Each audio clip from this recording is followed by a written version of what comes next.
കള്ളക്കണ്ണീരും അഭിനയം ഒന്നും വേണ്ട. വന്ന കാര്യം പറഞ്ഞിട്ട് പെട്ടെന്ന് പോവാൻ നോക്ക്.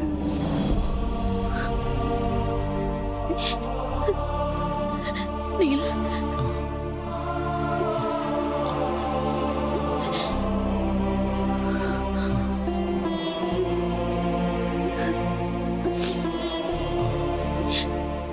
സോറി. നീലിനൊരിക്കലും ഇങ്ങനെ ഒരവസ്ഥ വരാൻ പാടില്ലായിരുന്നു. ഇത് പറയാനാണോ ഇപ്പൊ വന്നത്?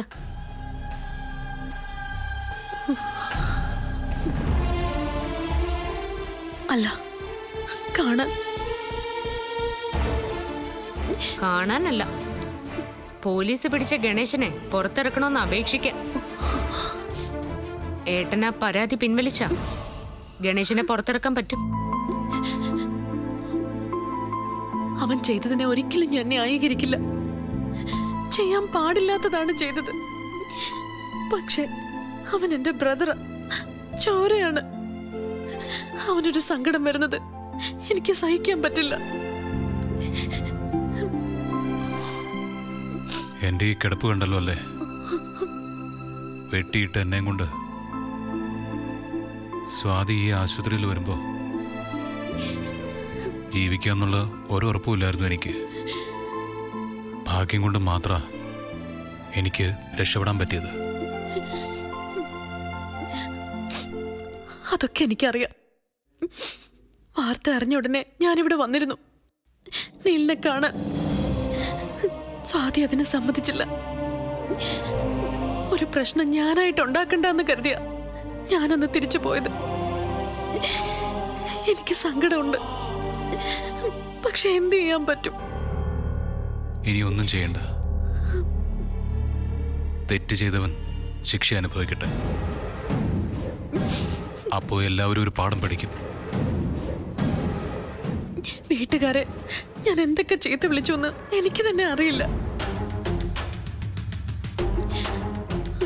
അവര് ചെയ്തത് ഒരു ന്യായീകരണം അർഹിക്കാത്ത പ്രവൃത്തിയാ. ഞാൻ അതിനോട് യോജിക്കുന്നില്ല. പക്ഷെ ഒരു കാമുകി മാത്രമല്ല, സഹോദരിയാണ്, മകളാണ്. അതുകൊണ്ട് ഇത്തവണ കൂടി നീല് ക്ഷമിക്കണം, പരാതി പിൻവലിക്കണം.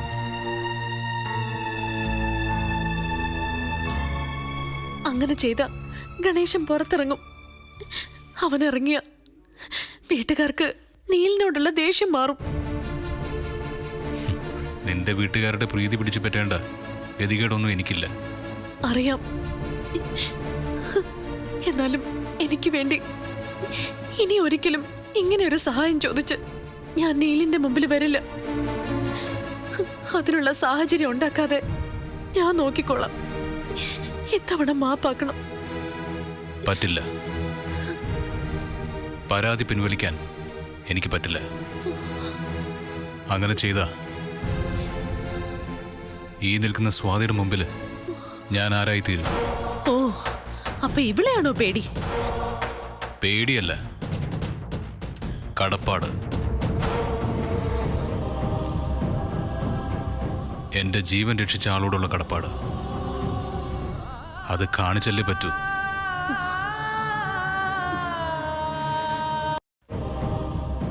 എന്റെ ജീവൻ രക്ഷിച്ച ആളോടുള്ള കടപ്പാട്. അത് കാണിച്ചല്ലേ പറ്റൂ. അതുകൊണ്ട് കേസ് കേസിന്റെ വഴിക്ക് പോട്ടെ. അപ്പോ എനിക്കൊരു വിലയില്ലെന്നാണോ നീല് പറയുന്നത്? അങ്ങനെ തോന്നിയെങ്കിൽ ഞാനത് തിരുത്തുന്നില്ല. കൊലപാതക ശ്രമത്തിൽ നിന്ന് തലനാരിഴയ്ക്ക് രക്ഷപ്പെട്ട ഒരാളാ ഞാൻ. ആ എന്നോടാ അത് ചെയ്തവരെ രക്ഷിക്കണമെന്ന് നീ പറയുന്നത്.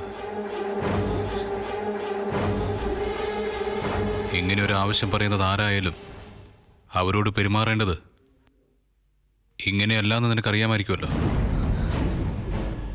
എന്നെ വെറുതെ പ്രകോപിപ്പിക്കരുത്. പറ്റില്ല എന്ന് പറഞ്ഞാൽ പറ്റില്ല.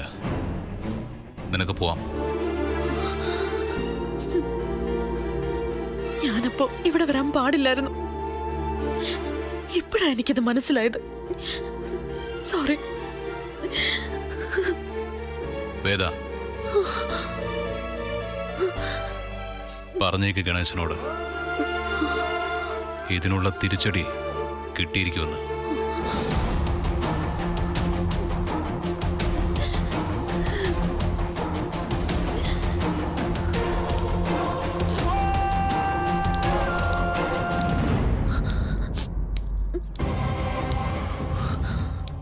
ഇപ്പം മനസ്സിലായല്ലോ ഏട്ടന്റെ മനസ്സിൽ എന്താണെന്ന്. നിന്നോടും നിന്റെ വീട്ടുകാരോടും പൊറുക്കാൻ ഏട്ടൻ തയ്യാറല്ല. മയക്കിയെടുക്കാൻ നീ മിടുക്കിയാണെന്ന് എനിക്കറിയാം. എന്ന് കരുതി ജയിച്ചു എന്ന് നീ വിചാരിക്കണ്ട. ഞാൻ തിരിച്ചു വരൂടി. 10 മടങ്ങ് ശക്തിയിൽ ഞാൻ തിരിച്ചു വരും. നിന്റെ ഈ ആത്മവിശ്വാസം കാണുമ്പോ സത്യം പറഞ്ഞ സഹതാപം എനിക്ക് തോന്നുന്നു. ഞാൻ ആരെയും മയക്കിയിട്ടൊന്നുമില്ല. ആരെങ്കിലും മയങ്ങിയിട്ടുണ്ടെങ്കിൽ അതെന്റെ പെരുമാറ്റത്തിന്റെ ആത്മാർത്ഥത കൊണ്ടാ. നിനക്കില്ലാതെ പോയതും എനിക്കുള്ളതും അത് തന്നെയാ, ആത്മാർത്ഥത. സ്വഭാവത്തിലെ മഹത്വമൊന്നും നീ എന്നെ പഠിപ്പിക്കണ്ട. ഗണേശനെ രക്ഷിക്കില്ലെന്നേ നീല് പറഞ്ഞിട്ടുള്ളൂ. എന്നെ വേണ്ടാന്ന് പറഞ്ഞിട്ടില്ല. എന്നോടുള്ള നീലിന്റെ ഇഷ്ടം നിലനിൽക്കുന്നിടത്തോളം കാലം കാര്യങ്ങൾ എങ്ങനെ പോണോന്ന് ഞാൻ തന്നെ ആയിരിക്കൂടി തീരുമാനിക്കുന്നത്. എന്നാ നിനക്ക് തെറ്റി. ഗണേശനെ സഹായിക്കില്ലെന്ന് ഏട്ടൻ പറഞ്ഞത് നിന്നോടുള്ള ഇഷ്ടം കുറയുന്നു അല്ലെങ്കിൽ ഇല്ലാതാവുന്നു എന്ന കാരണം കൊണ്ടാ. പണ്ട് എന്നെ കാണുന്നത് പോലും ഏട്ടൻ ഇഷ്ടമായിരുന്നില്ല. ഇപ്പൊ അങ്ങനെയല്ല. എന്റെ മുമ്പില് ഒരു കൊച്ചുകുട്ടിയെ പോലെയാ ഏട്ടൻ പെരുമാറുന്നേ. ആ സ്നേഹം, എന്നോട് കാണിക്കുന്ന മമത, അത് തിരിച്ചറിയാൻ, അനുഭവിക്കാൻ എനിക്ക് കഴിയുന്നുണ്ടിപ്പോ. കാലം മാറുന്നുവെന്ന് ഏട്ടനെ കാണാൻ കയറുന്നതിന് മുൻപേ ഞാൻ നിന്നോട് പറഞ്ഞു. അതൊരിക്കൽ കൂടി ഞാൻ ആവർത്തിക്കുക, കാലം മാറുവാണെന്ന്. ഇതുവരെ നിന്റെ കാലമായിരുന്നു, ഇനി എന്റെ കാലോ. പ്രതീക്ഷകളൊന്നും കുറയ്ക്കണ്ട. കുന്നോളം മോഹിച്ചാലല്ലേ കുന്നിക്കുരുവോളം കിട്ടൂ. അതുകൊണ്ട് മോഹിച്ചോ. പക്ഷെ നീലിന്റെ കാര്യത്തില് മോഹിക്കുമ്പം കിട്ടുന്നത് കുന്നിക്കുരു പോലും ആയിരിക്കില്ല എന്ന് ഓർക്കുന്നത് നന്നായിരിക്കും. തിരിച്ചൊന്നും മോഹിച്ചിട്ടല്ല ഞാൻ ഏട്ടനെ സ്നേഹിക്കുന്നത്. ഏട്ടൻ എന്നെ വെറുത്തപ്പോഴും ഞാൻ സ്നേഹിച്ചിട്ടേ ഉള്ളൂ. ഇപ്പോഴും സ്നേഹിക്കുന്നുണ്ട്, നാളെയും സ്നേഹിക്കും. എന്റെ സ്നേഹം സത്യമാണെന്ന് ഏട്ടനറിയാം.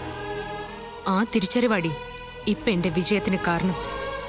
നിന്നെ തോൽപ്പിക്കൽ എന്റെ ലക്ഷ്യമല്ല. പക്ഷെ നിനക്ക് ഞാനാണ് ശത്രു. എന്ത് ചെയ്യാം? പണ്ട് ഏട്ടൻ നിന്റെ കൂടെയായിരുന്നു, ഇപ്പൊ എന്റെ കൂടെയായി. അതുകൊണ്ട് നീ മോഹിക്കാതിരിക്കുന്നതാ നല്ലത്.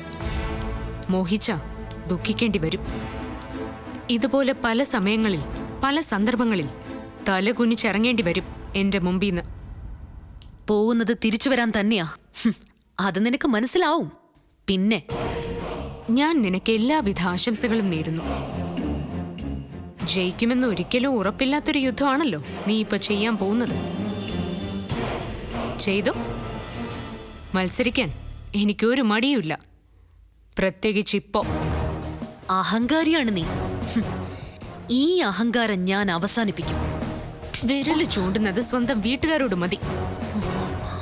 ഇതേ സ്വാതിയ, നീൽ മഹേഷിന്റെ ഭാര്യ സ്വാതി. മനസ്സിലായോ നിനക്ക്?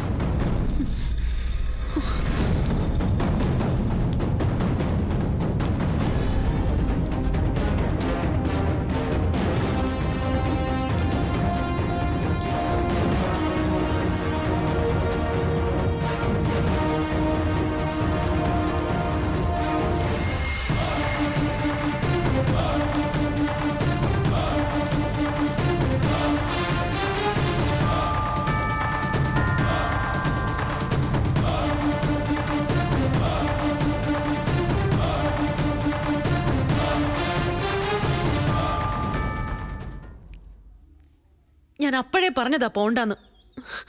നീ നിർബന്ധിച്ചതുകൊണ്ടാ പോയത്. എന്നിട്ട് എന്തായി? എന്താണോ ഞാൻ പേടിച്ചത് അത് തന്നെ നടന്നു. നീലങ്ങനെ പറഞ്ഞതിലല്ല, ആ സ്വാതിയുടെ മുമ്പിൽ കൊച്ചായി പോയതിൽ എനിക്ക് സങ്കടം. സോറി വേദ, ഇങ്ങനെയൊക്കെ ഉണ്ടാവുന്ന ചിന്തിക്കാൻ എനിക്ക് പറ്റിയില്ല. ഞാനിനി എന്ത് ചെയ്യും? ഇത്രയും കാലം ഒരു പ്രതീക്ഷയെങ്കിലും ഉണ്ടായിരുന്നു, ഇപ്പൊ അതും പോയി. എന്ന് പറയാൻ പറ്റുമോ? കേസിൽ നിന്ന് അനീനെ പുറത്തെടുക്കാൻ സഹായിക്കാൻ പറ്റില്ലെന്നല്ലേ നീല് പറഞ്ഞിട്ടുള്ളൂ. അതിനർത്ഥം നീലിന് വേദ ഇഷ്ടമല്ലെന്നല്ലോ. അതിലേക്ക് തന്നെയാ കാര്യങ്ങൾ പോകുന്നത്. വന്നു വന്നൊടുക്കം അത് തന്നെ സംഭവിക്കും. പേടിക്കാതിരിക്കു വേദേ. ഇതിപ്പോ ആശുപത്രിയിലായതുകൊണ്ടാ. അവിടെ അവൻ അവളുടെ കസ്റ്റഡിയിലല്ലേ. അതുകൊണ്ടായിരിക്കും നീൽ ഇങ്ങനെയൊക്കെ പറഞ്ഞത്. എന്നോട് പറഞ്ഞല്ലോ. ഗൗരിയോട് പറയുന്നത് പോലെ അല്ല എന്നോട് പറയുന്നത്. അതും അവളുടെ മുമ്പിൽ വെച്ച്. എന്റെ അന്തസ് അതോടെ പോയത്. സാരമില്ല, പോട്ടെ. നമ്മള് നീലിന്റെ ഉള്ളിൽ പറയാൻ വേണ്ടി ഒരു ശ്രമം നടത്തി, അത് പൊളിഞ്ഞു എന്ന് കരുതി എല്ലാം അവസാനിച്ചെന്നൊന്നും വിചാരിക്കണ്ട. നിനക്കറിയാവോ, ഞാൻ എന്തു പറഞ്ഞാലും അത് അതുപോലെ അനുസരിക്കുന്ന ആളായിരുന്നു നീല്. ഇപ്പൊ ആദ്യമായിട്ടാ ഇങ്ങനെ ഒരു അനുഭവം. അതും സ്വാതിയെ സാക്ഷി നിർത്തി. ക്ലിയർ മെസ്സേജാ നീൽ എനിക്ക് തന്നത്. എന്നെക്കാളും നീലിനിപ്പോ വലുത് സ്വാതിയാണെന്നുള്ള മെസ്സേജ്. അതൊക്കെ വേദയുടെ വെറും തോന്നലുകളാ. ആക്രമണത്തിന് തൊട്ടുമുമ്പ് നീൽ എന്താ ചെയ്തത്? വക്കീലിന്റെ മുൻപിൽ ചെന്ന് ഡിവോഴ്സ് പേപ്പറിൽ ഒപ്പിട്ടു. അങ്ങനെ ഒപ്പിട്ട ഒരാള് ഇത്ര പെട്ടെന്ന് മാറുന്നൊക്കെ പറഞ്ഞ എനിക്ക് വിശ്വസിക്കാൻ അല്പം ബുദ്ധിമുട്ടുണ്ട്. വേദേ, സാഹചര്യം ഇപ്പൊ നീലിന് അനുകൂലമല്ല. അതുകൊണ്ടായിരിക്കും അവൻ അങ്ങനെ പറഞ്ഞത്. എങ്കിക്കൊള്ളാം. ഒരു കാര്യം എല്ലാരും മനസ്സിലാക്കിക്കും. എന്നെ ഒഴിവാക്കി അവളോടൊപ്പം സുഖിച്ച് ജീവിക്കാന്ന് ഒരാളെ മോഹിക്കണ്ട. ഞാനത് സമ്മതിക്കില്ല. ഇങ്ങനെയുള്ള പ്രകോപനങ്ങളാ ആദ്യം നിർത്തേണ്ടത്. എന്തിനാ വെറുതെ ആവശ്യമില്ലാതെ നീലിനെ വാശി കയറ്റുന്നത്? വേദേ, എല്ലാം സൗമ്യമായിട്ട് ശാന്തമായിട്ട് കണ്ടു നോക്കിക്കേ. നീല് താനെ പുറകെ വരും. എനിക്കിപ്പോ അവളെ പേടിയാ ഗൗരി. അവള് ചിലപ്പോ എന്നെ തോൽപ്പിക്കും. എന്തൊക്കെ മണ്ടത്തരായി പറയുന്നത്? അത്രയും വണ്ണുള്ളൊരു പെണ്ണിന്റെ കൂടെ ജീവിതകാലം മുഴുവൻ നീല് ജീവിക്കുന്നാണോ വേദ പറയുന്നത്? വേദ, ആന ആടും പോലെ അവരിയ്ക്കുന്നത്. ഇതൊക്കെ താൽക്കാലികമായിട്ട് തോന്നുന്ന നിരാശകളാ. അതിലൊന്നും ഒരു അടിസ്ഥാനവും ഇല്ല. ആശുപത്രി പോവാതിരുന്നെങ്കിൽ നീ പറഞ്ഞത് ഞാൻ വിശ്വസിച്ചേനെ. പക്ഷേ ഇനി വിശ്വസിക്കാൻ അല്പം ബുദ്ധിമുട്ടുണ്ട്. എന്നെ വിശ്വസിക്കണ്ട. അനുഭവം വരും, അപ്പൊ വിശ്വസിച്ചാ മതി. ഇപ്പൊ സ്വാതിയുടെ മുമ്പിൽ ചെറുതായില്ലേ, നാളെ ഇതേ സ്വാതി വേദയുടെ മുൻപിൽ വെച്ചും ചെറുതാവും. ദേ, നീല് വേദയുടെ അടുത്ത് തന്നെ വരും. അക്കാര്യത്തിൽ ആർക്കുറപ്പില്ലെങ്കിലും എനിക്ക് ഉറപ്പുണ്ട്. കാരണം നിങ്ങളുടെ സ്നേഹം സത്യമാണ്. അതിനെ നിഷേധിക്കാൻ ആർക്കും പറ്റില്ല വേദ.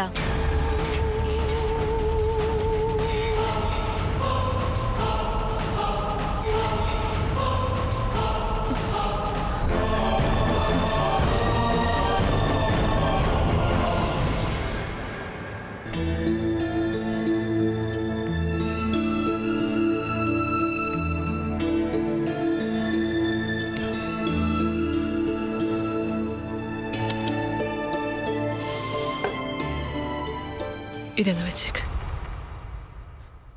ഇപ്പൊ എങ്ങനെയുണ്ട് മോനെ വേദന? കുഴപ്പമില്ലമ്മേ, ആശ്വാസം തോന്നുന്നുണ്ട്. രണ്ടുപേർക്കും ഉച്ചയ്ക്കുള്ള ഭക്ഷണം ഞങ്ങൾ കൊണ്ടുവന്നിട്ടുണ്ട്. ആ, അത് നന്നായി. ക്യാൻറ്റീനിലെ ഫുഡ് പോരാ. ഇവൾക്കും അതത്ര തൃപ്തിയാവുന്നില്ല. എനിക്ക് പ്രശ്നമൊന്നും ഇല്ലമ്മേ. എന്നിട്ടാണോ രാവിലെ ഒന്നും കഴിക്കാതിരുന്നത്? ആ, ഫുഡിന്റെ കാര്യത്തില് കൺട്രോൾ ഒന്നും പറയാത്ത സ്ഥിതിക്ക് എന്ത് വേണമെങ്കിലും കഴിക്കാം.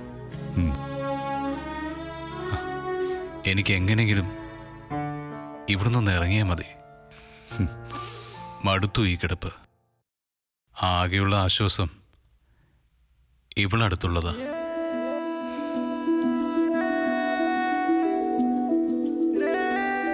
ഇവളുമായിട്ട് ഓരോന്ന് വേണ്ടിയും പറഞ്ഞിരിക്കുമ്പോൾ സമയം പോകുന്നത് അറിയില്ല.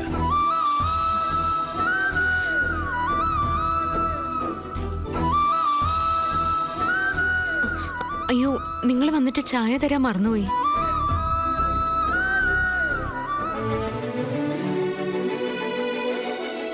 ഡോക്ടർ എന്ത് പറഞ്ഞു? ഓരോ ദിവസവും ഓരോ ടെസ്റ്റുകൾ നടക്കുന്നുണ്ട്. അധിക ദിവസം കിടക്കേണ്ടി വരില്ല എന്ന് തന്നെ എൻ്റെ തോന്നല്. എല്ലാം ഭേദമായിട്ട് വന്നാ മതി. ദാമേ ക്യാൻറ്റീനിലെ ചായ.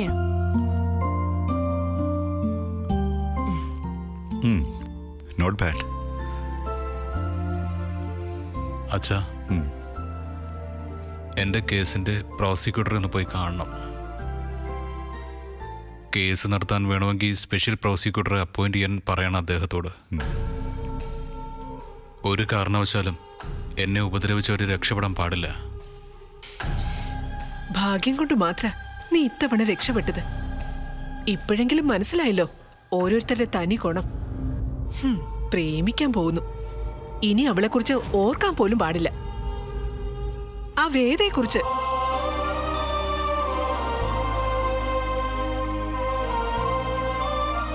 ഇതൊക്കെ പറയാനുള്ള സമയമാണോ മാലതി ഇത്? എല്ലാവരും മനസ്സിലായിട്ടുണ്ട്.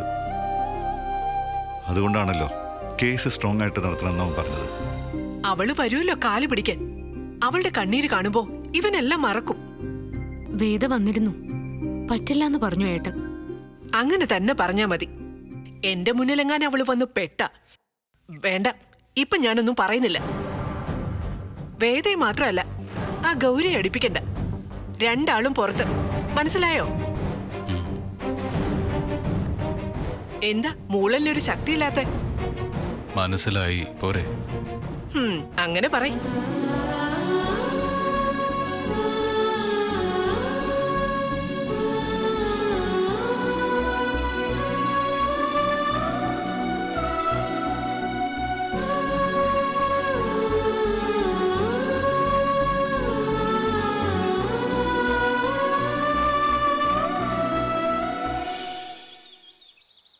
വിളിപ്പിച്ചത് ബുദ്ധിമുട്ടായോ? കുറച്ച് ബുദ്ധിമുട്ടായി. നേരിട്ട് കണ്ട് പറയേണ്ട കാര്യമായതുകൊണ്ടാ. അല്ലെങ്കിൽ ഫോണിൽ കൂടെ പറഞ്ഞേനെ. ഇപ്പൊ നേരിട്ട് കണ്ടല്ലോ, ഇനി പറഞ്ഞോ. അതായത് നിങ്ങൾ തോറ്റുകൊണ്ടിരിക്കുകയാണെന്ന് എനിക്കറിയാം. ആശുപത്രിയിലെ വിവരങ്ങൾ ഞാനും അറിയുന്നുണ്ട്. അതുകൊണ്ട് നിങ്ങൾ തോൽക്കുന്നത് എനിക്കിഷ്ടമല്ല. നിങ്ങൾ തോറ്റാൽ ജയിക്കുന്നത് സ്വാതിയ. അവള് ജയിക്കുന്നത് നിങ്ങളെ പോലെ തന്നെ എനിക്ക് സഹിക്കാൻ പറ്റില്ല. നീ വിളിച്ച കാര്യം എന്താണെന്ന് പറ. പോയിട്ട് എനിക്ക് വേറെ അത്യാവശ്യങ്ങളുണ്ട്. വീട്ടിൽ സ്വാതിക്കൊപ്പോ ഇപ്പൊ എല്ലാവരും അല്ലേ? ഞാനൊപ്പോ അല്ല. അതുകൊണ്ട് എന്താ കാര്യം? ഗിരി അടക്കം എല്ലാവരും സ്വാതിക്കൊപ്പോ അല്ലേ? അതാണ് ഗൗരിക്ക് വീട്ടിൽ വെച്ച് സ്വാതിയെ വീഴ്ത്താൻ പറ്റാത്തത്. ഗൗരിയുടെ കൂടെ, ഗൗരിയുടെ സഹായത്തിന് ഒരാളുകൂടെ ഉണ്ടെങ്കിൽ എപ്പോഴും അത് ഗുണം ചെയ്യും. ആര്? നീയായിരിക്കും ആ ആള് അല്ലേ? അതെ, പണ്ട് പറഞ്ഞ കാര്യം തന്നെ. കല്യാണം. ഗിരിയുമായിട്ടുള്ള എന്റെ കല്യാണം നടത്താൻ ഗൗരി സഹായിച്ചാൽ അതിന്റെ ഗുണം ഗൗരിക്ക് തന്നെയാ. നമുക്കൊരു ടീമായിട്ട് നിന്ന് സ്വാതിയെ പറത്താൻ പറ്റും. അങ്ങനെ ഇപ്പോ നീ പറത്തണ്ട. ഗിരിയെ എന്റെ അനിയനാ. നിന്നെ പോലെ ഒരുത്തെ കെട്ടേണ്ട ഗതികേടൊന്നും അവനില്ല. അവന് നല്ല കൽക്കണ്ട പോലത്തെ പെമ്പിളാരെ കിട്ടും. അത് കിട്ടുമായിരിക്കും. പക്ഷെ അവര് ഗൗരിയുടെ പക്ഷത്ത് നിൽക്കുന്നവരായിരിക്കില്ല. വന്നു കയറുന്ന പെണ്ണുകൂടി സ്വാതിയുടെ പക്ഷത്ത് നിന്ന ഗൗരി പിന്നെ ആ വീടിന് പുറത്താ.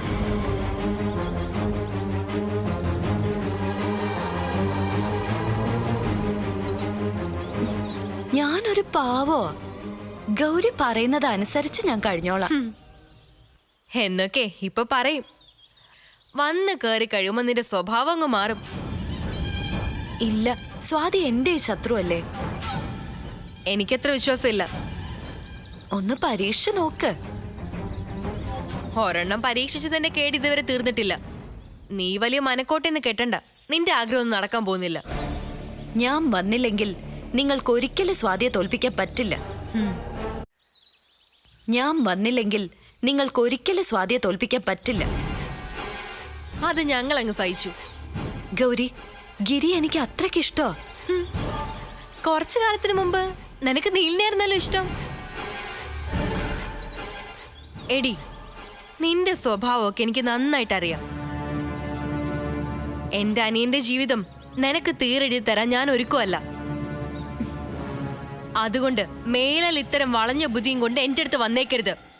ഇനി വന്ന ഗൗരി ഒന്നുകൂടെ ഒന്ന് ആലോചിച്ചിട്ട്. ആലോചിക്കാനൊന്നുമില്ല, അത് നടക്കില്ല. ഞാൻ നടത്തിയാലോ? എന്നാലേ ഞാനങ്ങ് തല വടിക്കും, എന്നിട്ട് മൊട്ടയായിട്ട് നടക്കും. ഒന്ന് പോടി, ഭീഷണിപ്പെടുത്താൻ വന്നേക്കുന്നു നീർക്കോലി. അതും എന്നോട്. നീ ഇപ്പൊ പണി നോക്കും.